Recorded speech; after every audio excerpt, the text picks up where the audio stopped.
বিনোদনের অন্যতম উৎস, আর তাই শখের বশে বা অনলাইনে আয়ের জন্য অনেকেই ইউটিউবে চ্যানেল খুলে নিয়মিত ভিডিও প্রকাশ করেন।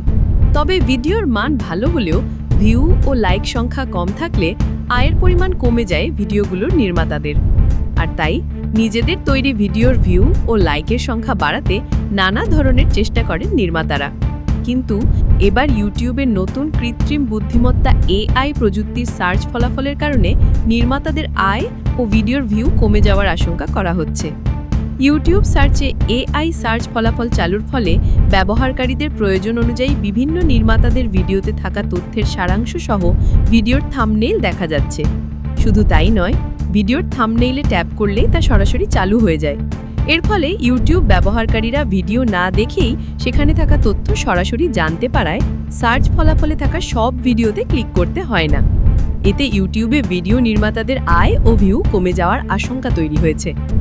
নতুন এই সুবিধা প্রাথমিকভাবে যুক্তরাষ্ট্রের বসবাসকারী ইউটিউব প্রিমিয়াম ব্যবহারকারীদের জন্য চালু করা হয়েছে। সুবিধাটি চালুর মাধ্যমে গুগল তাদের সার্চ ও কন্টেন্ট ডিসকভারি ব্যবস্থায় জেনারেটিভ এআই এর ব্যবহার আরও শক্তিশালী করল। গুগল সার্চে এআই ওভারভিউ যেভাবে প্রচলিত লিঙ্কের আগে সারাংশ দেখায়, ইউটিউবেও এখন ঠিক তেমনভাবেই সার্চ ফলাফলের শীর্ষে দেখানো হবে এআই সারাংশ। এক ব্লগ বার্তায় জানিয়েছে ইউটিউব ইতিমধ্যে প্রিমিয়াম ব্যবহারকারীরা এটি পছন্দ করছেন। শিক্ষামূলক ভিডিওর ক্ষেত্রে তারা বাড়তি তথ্য পাচ্ছেন, সুপারিশ পাচ্ছেন, এমনকি ভিডিও দেখে নিজেরাই নিজেদের জ্ঞান যাচাই করছেন। প্রযুক্তি বিশ্লেষকদের ধারণা, নতুন এই সুবিধা ব্যবহারকারীদের জন্য সুবিধাজনক হলেও ভিডিও নির্মাতাদের জন্য কিছুটা উদ্বেগের কারণ হতে পারে।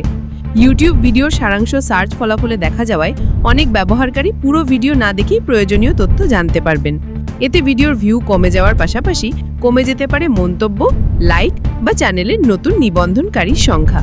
এর প্রভাব পড়তে পারে আয়েও।